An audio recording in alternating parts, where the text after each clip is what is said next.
자, 허위 표시. 허위 표시는 가장매매, 가장항의 은닉행위 법률관계하고 108조 2항의 제3자 요 판례가 중요하다고 그랬죠. 상대방과 통정한 허위 의사표시는 무효죠. 전항의 무효는 선의의 제3자에게 대하지 못하는데 특히 선의의 제3자에 해당하는 놈, 해당하지 않는 놈 이거 구별하는 판례가 대단히 중요합니다. 그리고 이 판례들은 하나하나 이해하지 마시고 외우셔야 돼요. 자, 6번은 우리 좀 전에 갑을 위해서 을이 자기의 이름으로 대출받는 경우 이건 비진이도 아니고 허위 표시도 아니라 그랬죠. 그런데 우리 대법원 판례 중에 요 명의인이 너무너무 불쌍해서 안 되겠다. 얘 좀 보호를 해줘야 되겠다 해서 극히 예외적인 판례가 하나 있어요. 그게 뭐냐? 6번이에요. 뭐라고 얘기하냐면 갑의 대출 한도를 피하기 위해서 금융기관 은행과의 양해하에 을의 이름으로 대출한 경우 자, 요때는 요 양해가 뭐냐? 양해가 우리 대법원에 하면 통정 통모가 되는 거예요. 결국 요런 경우에는 이 대출 약정은 허위 표시로 무효가 됩니다. 대부분은 무효가 아니에요. 갑을 위해서 을이 이름 빌려주고 을의 이름으로 대출받으면 유효합니다. 비진이도 아니고 허위 표시도 아니에요. 그런데 6번 하나 갑의 대출 한도를 피하기 위해서 을이 자기의 이름으로 대출을 받아주는데 그런 사정을 금융기관이 양해하였다라는 말이 나오면 양해를 통정 통모로 바꾸시면 돼요. 이걸로 바꾸는 거예요. 따라서 이때는 허위 표시로 무효가 됩니다.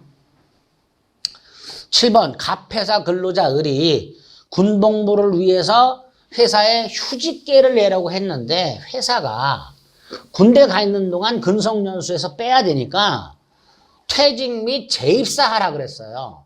그래서 을이 부득 회사의 방침대로 퇴직했다가 재입사했는데 이게 비진이죠. 을의 원래 이사는 휴직이잖아요. 따라서 퇴직 및 재입사는 비진이고 회사가 알잖아요. 따라서 이건 무효가 된다 이렇게 되는 거죠. 허위 표시로 무효가 된다. 이렇게 되겠죠. 8번 실제로는 전세권 설정 계약을 체결하지 아니하였어도 임대차 계약에 기초한 보증금 반환 채권을 담보할 목적으로 이런 거예요. 갑과 을 사이에 토지 임대차를 했고요. 을이 갑에게 보증금을 1억을 준 게 있어요. 그런데 문제가 생겨요. 이 땅이 경매가 되었을 때 을은요. 이 땅 경매대가에서 보증금에 대한 우선 변제권이라는 게 없어요. 임차인은.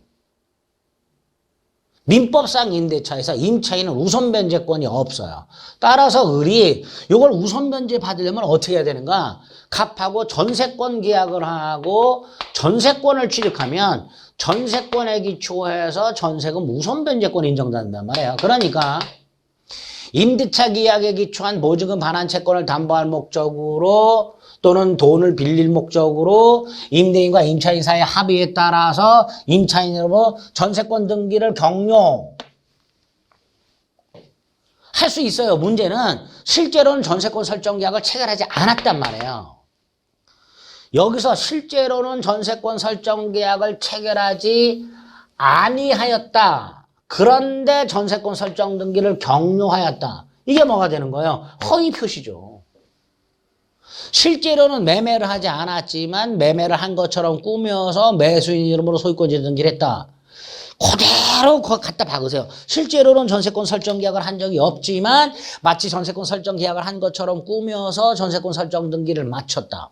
가장 매매하고 구조가 똑같잖아요. 그러면 허위 표시로 무효가 된다. 이렇게 되겠죠. 허위 표시로 무효가 된다.